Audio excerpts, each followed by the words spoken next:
ድንግልናችንን መጠበቅ ያለብን የእግዚአብሔር ማደሪያ ስለሆነን ነው።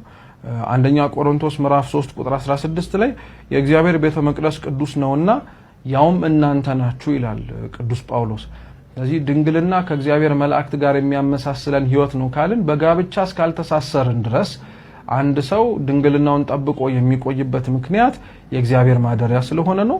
ሁለተኛው ለራሳችን ያለንን ክብር እንዳናጣ ነው። ብዙ ሰው ድንግልናውን ካጣ በኋላ ባልተገባ መንገድ ከሆነ ለራሱ ያለውን ክብር ያጣል።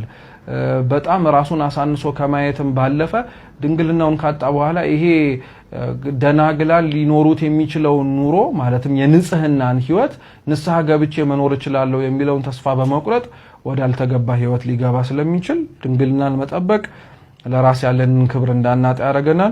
ሶስተኛው አራያና ምሳሌ እንድንሆን ነው።